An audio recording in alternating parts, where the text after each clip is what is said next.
LG화학 2021년 실적을 스루풋 회계로 분석해서 숫자로 해석하는 기업을 이해해 보도록 하겠습니다. 그리고요, 1.5배속으로 보는 게 국룰이라고 하는 말씀을 드리고 시작하겠습니다.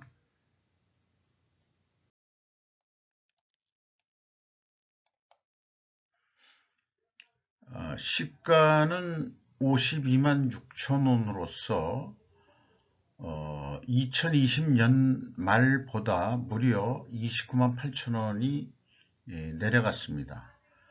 장부 가격으로는 그래도 218% 선을 유지하고 있습니다.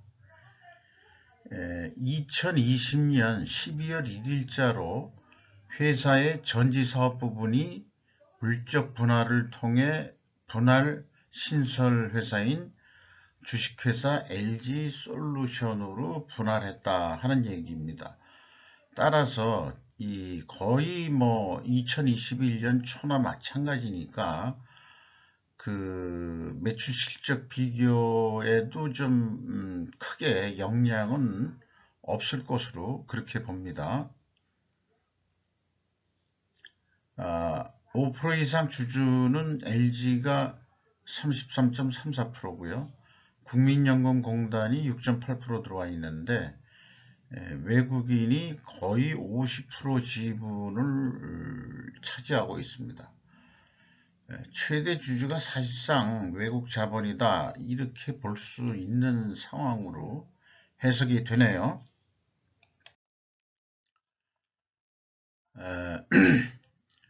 이 손익계산서의 그 전체적인 내용은 매출은 감소했는데 그러나 영업이익은 122.3%가 증가했다. 그 원인이 뭘까? 엔솔을 그 분할한 게 원인일까? 만약 그렇다면은 엔솔을 이미 분석을 해봤는데 적자였습니다. 따라서 계속 그 분할을 안 하고 가지고 있었다면은 엔솔의 그 적자, 그 말하자면은 그 부실한 건 아니지만 아직까지 그 상태가 안 좋은 그런 경영 실적을 미리 위험 회피하는 전략일 수도 있지 않았을까 그런 생각을 해 봅니다만 어쨌든 그 물적 분할로 해서 주식의 수는 감소가 된 건 아니지만 주가는 크게 내려간 거로 이렇게 나타났습니다. 매출을 보면은 20조 4,710억 원을 달성했는데요. 전년보다 1.7% 떨어졌습니다. 이것은 이제 물적 분할에 의해서 1개월 정도의 그 차이요? 아니죠. 그러니까 12월 달이니까는 당연히 거의 1년치나 마찬가지니까 비교에 큰 차이는 없을 거니까 결국은 매출 실적이 떨어졌을 수도 있겠다 이렇게 봐집니다. 매출 재료비에 빨간 테두리를 해놨는데 요거는 중요한 의미가 있어서 다음 후에 얘기를 하기로 하고요. 매출이 1.7%가 내려갔고 매출 재료비가 13.1% 내려간 것이 이제 이익 증가의 근본적인 원인으로 출발하는 것 같습니다. 그래서 스루풋이 16.6% 증가했고 스루풋률은 7.2% 상승했습니다. 운영비용이 3.4% 줄고요. 엔솔이 좀 떨어져 나갔기 때문에 그렇게 보입니다. TOE 생산성은 그래서 1.43으로서 크게 상승을 했습니다. 영업이익은 2조 8천억 원을 달성했는데 전년보다 122%선 상승했습니다만 원가 회계 영업이익보다는 1945억 원이 적은 수치입니다. 이것은 가공비 배부 재고자산이 증가했기 때문입니다. 재고자산 내역을 보면은 WCAI 가공비 배부 재고자산이 7,927억 원이 증가했습니다. 전년도에는 7천억 원대가 감소했었는데 2021년도는 거의 8천억 원대가 다시 증가를 했습니다. 전체 재고도 1조 6,700억이 증가를 했습니다. 미착품의 크기가 커진 게 있는데요. 이게 아마 그 원재료 확보용으로 그 주문한 게 많이 좀 늘지 않았냐 이렇게 봐집니다. 원재료도 크게 늘었고요.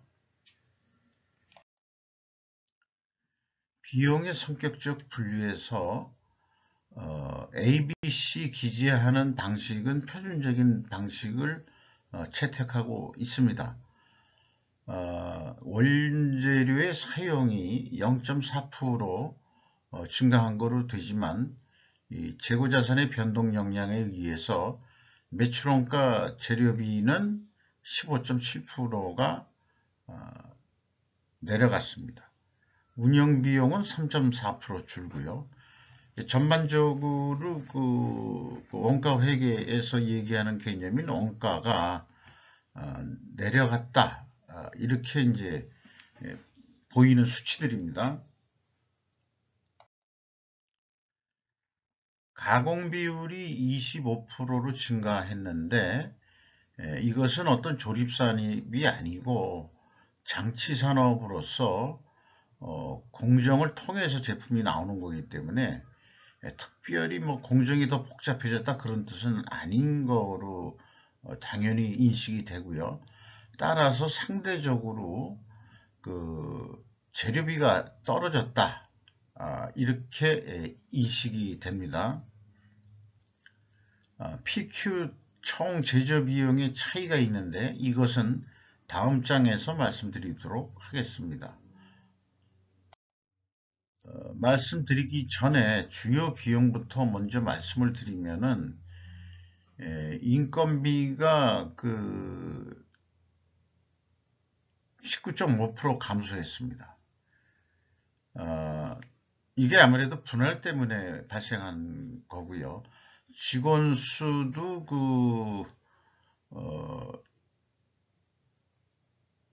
직원 수는 늘었습니다만은 2020년 말에 7,601명이 감소를 했죠.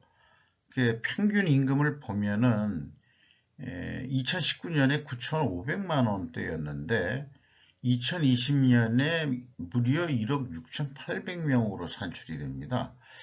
이것은 제가 봐서는 물적 분할을 하면서 아마 퇴직 급여도 정산을 한 거 아닌가 그렇게 생각이 듭니다. 일부 직원에 대해서요. 그리고 2021년도는 다시 임금이 상승했습니다. 그러니까 전년도보다는 떨어졌지만 2019년도에 비해서는 크게 상승한 거나 마찬가지입니다. 그러니까 전년도의 그 금액이 이걸 뭐 본 기저효과라고 얘기를 하더군요. 특별 상황이 있을 때 27.6%가 내려간 거로 되어 있지만 실질 임금이 깎인 거는 아니라고 보여집니다. 지급 수수료가 8,454억 원이 집행이 됐는데 이게 11% 감소를 했고요. 운반비가 대신 크게 증가했습니다. 거의 50%. 운반비가 왜 늘었는지는 대부분 뭐 유류 가격 상승이라든가 이런 것들을 우리가 인식하고 있기 때문에 운반비는 늘었을 것이라고 쉽게 인지가 됩니다. 재고자산 평가 2단계로서요.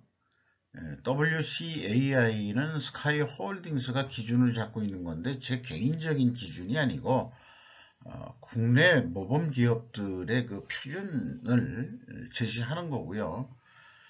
비성분 재고자산의 변동 기준은 그 LG화학의 그 기준인데, 이게 차이가 있습니다. 125억 원 차이가 있고 전년도는 479억 원 정도 차이가 있는데, 이 내용을 추적할 만한 어떠한 단서도 찾지를 못했습니다. 그래서 분석할 때마다 끊임없이 똑같은 메시지를 던지는 게, 재고자산에 대한 주석을 공시할 경우에는 대문에도 이거를 그래서 표시해 놨습니다만은, 들어오는 처음 시작할 때 대문에요. 재고자산의 흐름을 알 수 있는 그 흐름표 식으로 좀 공시를 해야 되지 않겠냐. 이게 이제 분석을 하면서 느껴지는 거고, 실질적으로 이렇게 해야 내부회계 관리 제도를 점검하기도 아마 용이할 겁니다. 이거를 하면은 내부회계 관리 제도를 50%는 했다고 봐도 과언은 아닙니다. 재고자산 회계 투명성 현금 흐름표 기준 검증에서도 결국은 갭3까지 차이가 납니다. 이 첫 번째 갭에서 차이가 있는 것은 일반적으로 재고자산 평가손실 또는 환입으로 가감하면은 일반적으로 맞아떨어지는데, 이게 더 증가를 했거든요. 그래서 보면은 이제 분할 및 결합이라는 게 있어서 그 금액을 가감해 주면은 일치를 해야 되는데, 갭3까지 여전히 그 차이가 납니다. 그래서 LG화학이 왜 이렇게 차이가 나는지, 전체 규모로서는 뭐 큰 금액은 아니라고 하지만은 이 재고자산 회계 투명성에 대해서는 2단계, 3단계를 통해서 전혀 검증이 되지 않고 투명성이 매우 미흡하다, 이렇게 판단이 됩니다. 이 경영평가 지표를 통해서도 그 재고자산 매출원가 회계 투명성을 그 검증을 하는데요. 그 WCAI 회전율이 급격히 떨어졌습니다. 엔솔 부분하고도 영향이 있는 거겠지만은 이렇게 떨어지고, 그런데 반대로 TOE 생산성은 크게 증가를 했습니다. 이렇게 역방향일 경우에 제품 가격이나 그 다음에 그 원재료 가격이 크게 변동이 없는 한은 그런 전제 조건 하에서 부식회계 개연성 가정을 세웁니다.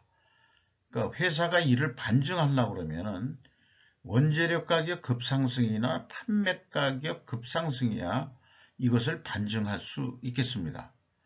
아마 반증은 되리라고 봅니다. 이 석유화학 쪽의 원재료가 크게 상승했다는 것은 인지된 사실이고요.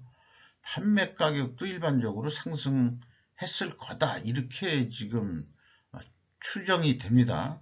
추론이라고 얘기할 수도 있겠고요.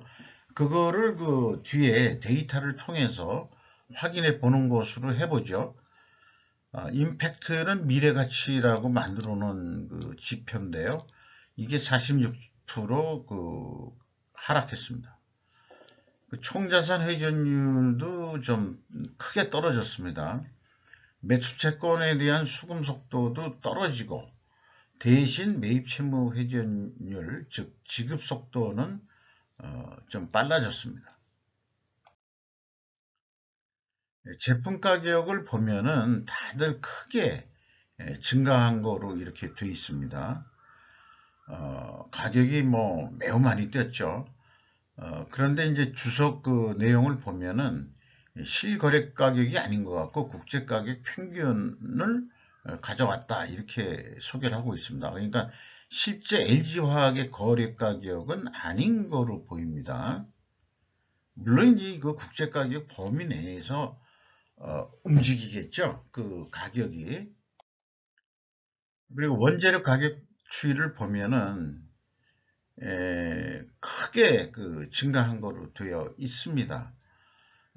이거가 이 원가에 어떻게 영향을 미칠 거냐 하면은 가중 평균을 해야 되겠죠. 그러니까 이 품목마다의 그 구매 금액을 곱해서 인상률로 곱해서 나온 인상 금액을 전체 이 인상액과 나눠서 그거를 인상률로 가중 평균 인상률로 산출해야 되는데 일단 단순하게 보면은 이제 96% 거의 뭐 100%가 있다 그러지만 EDC라는 구매 비중이 구매량 비중이 얼마인지는 모르겠어요. 그래서 그 원재료 구매 내역에 맞대응할 만한 데이터가 연결하기가 어렵습니다. 그 주석 데이터를 보면은. 그래서 이제 단순 평균을 적용해 보려고 그러는데, 왜냐하면은 그 시뮬레이션, 그 가격에 대한 그거를 얼마로 해야 될 거냐 하는 그런 시뮬레이션을 새로 만들어 봤기 때문에 이게 좀 그 중요한 데이터로 필요해서 그렇습니다. 원재료 가격은 급상승했는데 왜 매출매료비는 증가하지 않고 오히려 감소했을까? 아까 손익계산서에서 봤을 때 매출재료비가 크게 감소했거든요. 이것도 결국은 에너지 솔루션, 엔솔의 그 파급 효과인가? 그렇게 해석할 수밖에 없는 건가? 그런 생각이 듭니다. 어쨌든 이 제시된 그 데이터들이 신뢰가 좀 떨어지는 거로 그렇게 보여집니다.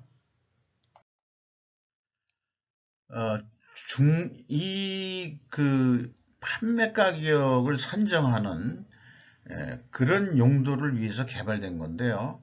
이거를 여기에다가 적용해서 그 시뮬레이션을 해보니까 중단 영업이 없는 계속 영업의 경우에 적용해야 맞다. 일관성이 있게 계속 영업을 하고 있는 중에 이것이 타당한 거고 작년 말과 같이 에너지 솔루션이 그 물적 분할로 했을 경우에는 여러 가지 변수들이 있어서 여러 가지 변수라는 게 이제 그 재고가 틀려지고 그 다음에 가공 비율도 틀려지고 뭐 이런 상황들이기 때문에 이게 적당하진 않지만 한번 그 게임식으로 그 생각을 해서 한번 해봤습니다.